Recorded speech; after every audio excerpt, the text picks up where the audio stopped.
I'm sitting here writing notes about a video that I need to create for class, and it's about going to school with disabilities. I might not look like I have disabilities.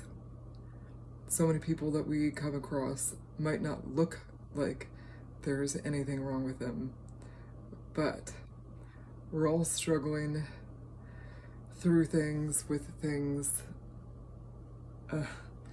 And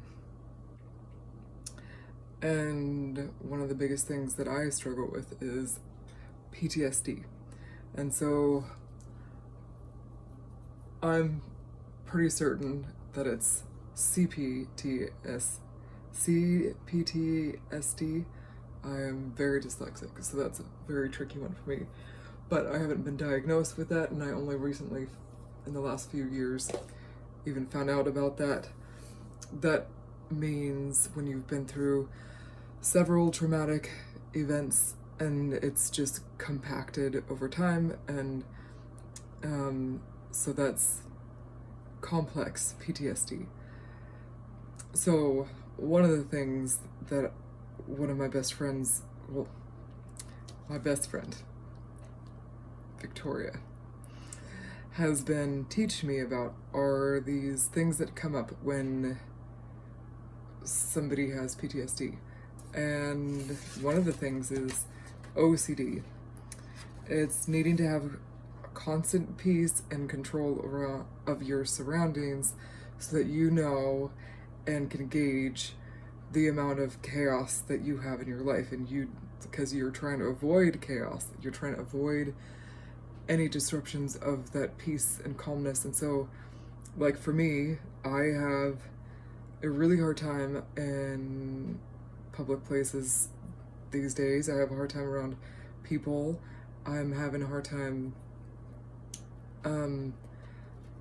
just going places in the middle of the day when or in the evening, when people get off work or are going to get dinner, or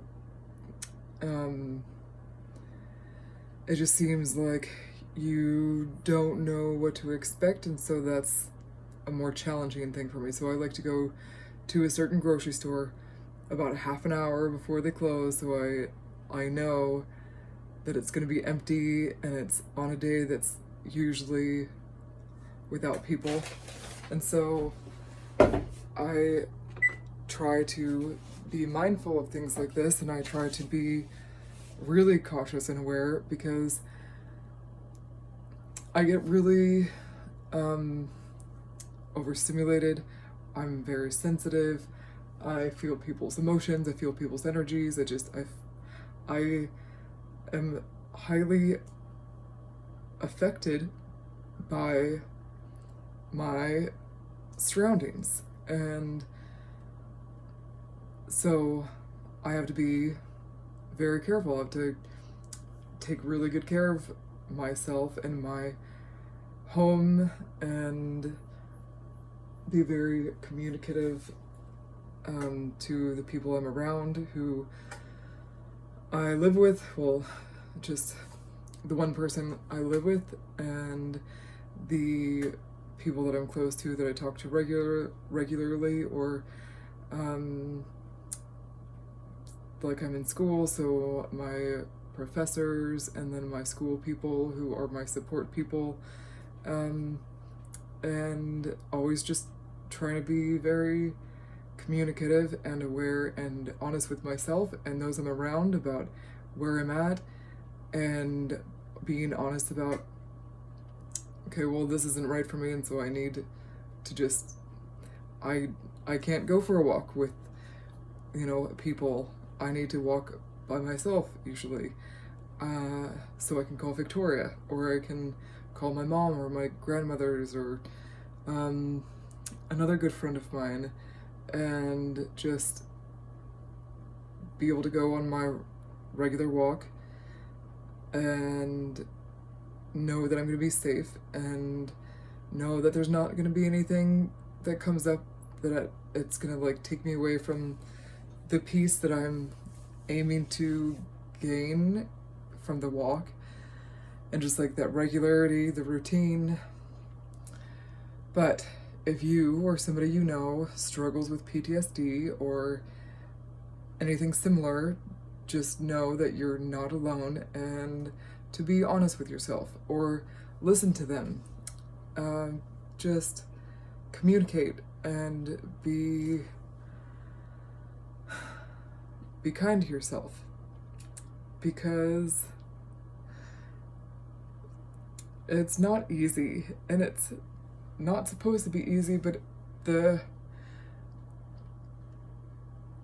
more you learn to take care of yourself, and the more you learn to be open and honest about what you're going through and how you feel, it makes an impact on not just yourself and your own peace, but other people who might be going through the same thing but are having a hard time relating to others, or being able to say no to things that aren't right for them, or to say no to people, even family. If people are overstepping your boundaries, speak up for yourself and be brash if you need to be brash, because your peace is serious business. Your well-being and your feelings of safety are important business. So don't take it lightly, and don't let others take their own feelings of peace or safety lightly, because it's important. And I've had to learn this the hard way, as with so many other things, that people want to know what you need. People who care about you want to know what you need, and they want to know how to be there for you. And it's not easy when you're the type of person that wants to do everything for yourself, but you just can't. And you just need to be honest with yourself and those around you. So, as humiliating, I guess, as it can be, even in this moment for me, to like be crying and getting emotional, but to ask for help does not need to be humiliating. To be honest about who you are, what you need, and how you need help even, is not humiliating, and it doesn't degrade you, and it doesn't make you less of a person. It makes you a strong person, and it makes you a worthy person of more love and more encouragement and more understanding. And those who love you are going to be there for you, and those who care will respect it, and they will do what you need them to do, if not more or less, or they'll walk away.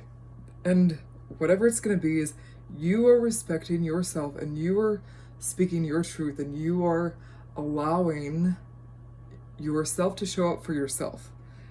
Nobody can do that for you unless you ask them to. That still means that you have to show up for yourself. So, just maybe if you're struggling with something, or if what you're struggling with has nothing to do with PTSD or speaking up for yourself, but whatever it is, learn to say it. Learn to act on it, and don't wait.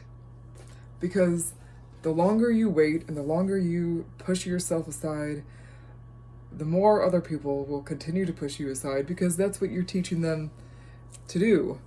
But when you ask for help and say, this is what I need, this is where I'm struggling, could you please help me? Or I need space, or I am not comfortable being around you right now because you made me feel unsafe. So these things are necessary to say, and once you say them, rather than what I like to do is say other things because I don't want to make anybody uncomfortable, but really, like, we're making ourselves uncomfortable here also, and we're degrading ourselves or disrespecting ourselves and degrading our need to be honest and truthful with how we're feeling about certain situations or whatever it is. But all right, this is much longer than I expected. So anyways, thanks for listening, and thanks Jesse for telling me to do more YouTube videos, and thanks Victoria and Mark and Rachel for listening to me, and Jesse too, and Mom, and thank you so much for teaching me that I'm worthwhile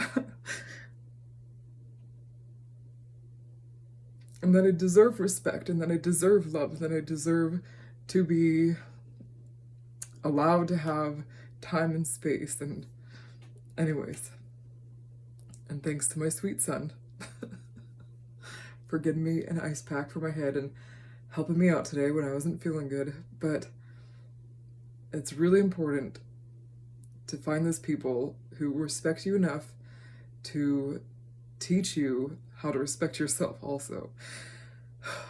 I feel very grateful. All right, have a good night.